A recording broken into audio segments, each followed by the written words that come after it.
Hello, my name is Joel, and I am here to teach you the absolute best way to mine on Legend of Mushroom. And this guide is especially good for free-to-play players as well, because as you can see at the moment here, I've only got 89 mining tools, I've got 13 drills and 9 bombs. This should pretty much be the standard of what most free-to-play players are going to be looking at when they're first going into mining. I'm starting on a new server here. You can see I'm at 2,600 meters. My server's only about 7 days old, I think. Now you can see I have bought the mining pass here as well. I've only bought that yesterday. Really doesn't make a difference to this guide that I'm going to be teaching you all. I'm only going to be going through the best free-to-play ways in order to mine. It's not really much different if you are pay-to-play as well.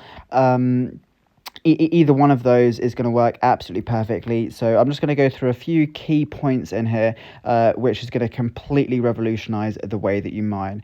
And I think the most important point to start off with is the two areas that you should be focusing on, right? So you can see here, the two things that I'm tapping on here, these two blocks are the center two columns, right? Now, these two columns are pretty much the only ones that you want to be breaking through at all times. The reason why you want to be breaking through in these is because they give you the most options in order to places to break away from in the section below it. Now, I know that might sound a little bit confusing at the start, but it does make sense, right? So you basically, if you have an option to either maybe break a block that's here or break a block that's here, you want to be breaking down on one of these two center columns here. It just gives you a bit more options when you're looking at the next row that you're trying to deal with. So you can see here we've got a bit of a difficult section. However, something else that's extremely important about Legend of Mushroom mining is that each section here, now this is a perfect one as well because it is a pattern, each section that you deal with is done in patterns, and there are only a certain amount of preset patterns. I think it's between about 15 and 16 preset patterns that you will ever deal with on Legend of Mushroom.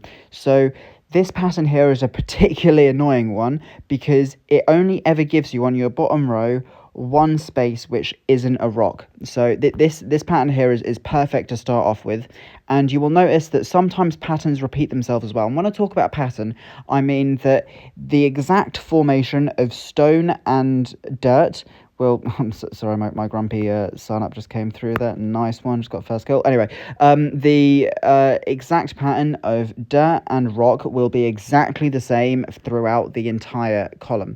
So you can see here we've got rows 1, 2, 3, 4, 5, 6, 7. So each pattern consists of 7 rows, and they can repeat themselves. So if you're good at noticing patterns, you will start to notice that, hold on, this looks like one of the patterns which I'm familiar with. This means that there's going to be rock down on one of these stones here, and you can start to move to those directions. It takes a bit of knowledge to get to that. Anyway, let's start mining down, and we'll just go through a few scenarios that we come across and see. So you pretty much always want to be focusing on always getting depth, at least until you're around 5,000 to 8,000 meters. Getting depth is your most important task within this game.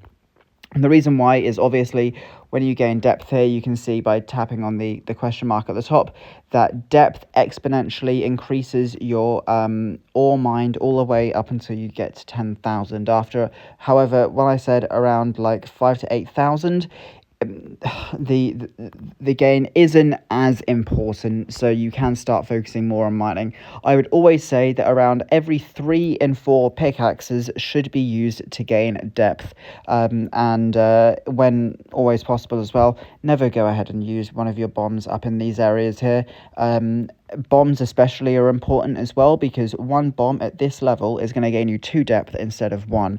That's really useful. I pretty much only ever exclusively use bombs just on this level here, as it gives me 2 depth instead of 1, which is always a very welcomed bonus. So you can see here, obviously we're going to go for this next bomb down. I tend to pretty much see in terms of reward tiles that PAL tokens are pretty much the most useless, or in this case skill tokens here are pretty much the most useless. You can also see here as well, right now I'm faced with either going down into this brick or going to the right of it, which is one of the middle 2 columns, one of the most important columns. So obviously we'll be going down to the right as well. Now, this here is an interesting pick, right? Because we have some pretty high value spots around here, right? But like I said, we do want to be focusing depth in this. So what I think we're going to do in this instance here is I'm going to break these two, and then I'll drop a drill there. Dropping drills is useful as it gives you 3 different blocks that you can play with when you're mining down under it. So let's continue going down. Fantastic, very obvious choices here. Beautiful, beautiful play there. Very happy with that.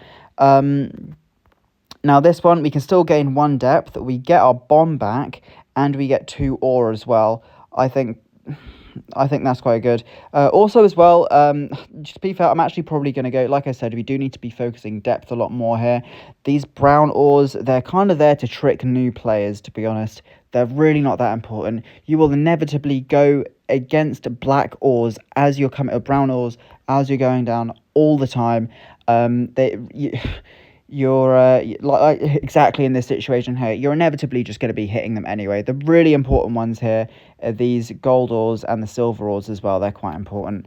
The brown ores, however, don't go out of your way to get them. They're going to come across whichever scenario that you're in anyway, all right? So obviously we're just going to keep going down in these very, very obvious choices here. We're still in the center 2 columns. We're still mining down in dirt. This is absolutely fantastic. We're going to keep going down. Very interesting areas that we're dealing with here. No dirt. Okay, so this one here, you can see I've got quite a few excess bombs and a few excess drills as well. I'm going to just drop a drill down here.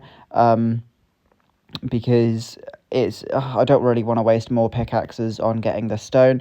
Pickaxes are probably your most useful tool. I wouldn't say drills or bombs are, but pickaxes are your most useful tool here. I really want to show you before I go quite a good pickaxe use, and this one could be relatively decent as well.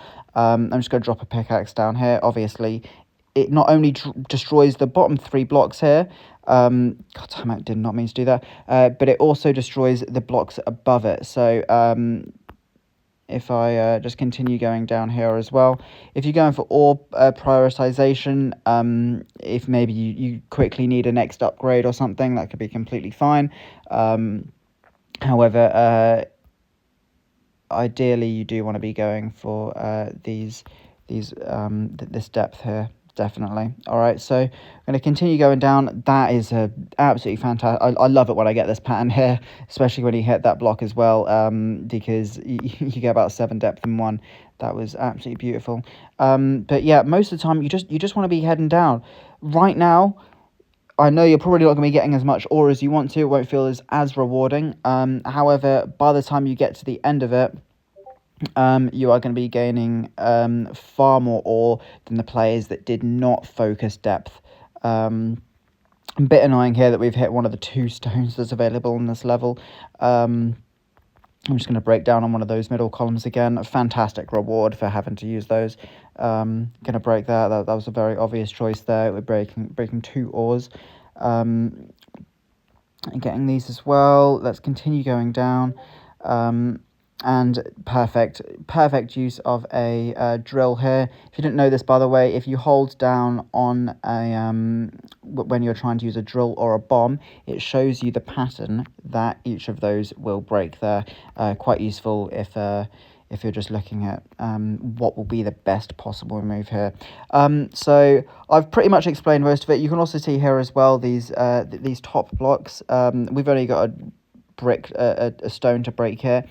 Probably half the time that I'm in a position where I would have to break stone, I also find quite a good drill drop or a bomb drop as well to use in that area. All right, so I don't want to keep this video too long. So this is all of I've basically just spitting knowledge out of my brain at the moment as I've been going ahead and mining along. But this is the best possible strats that you want to use. I am currently 5th place on my server for mining, and there's nobody above me, which is free to play. Obviously, I said I only bought this pass yesterday, which gives you just a minimal of like 20 extra mining day. But I was 5th place before I bought that pass as well. So by far the best free to play mining strategy that you can get on this game. All right, thank you so much for watching. And yes, stay tuned for more Legend of Mushroom videos. Cheers, guys. Bye.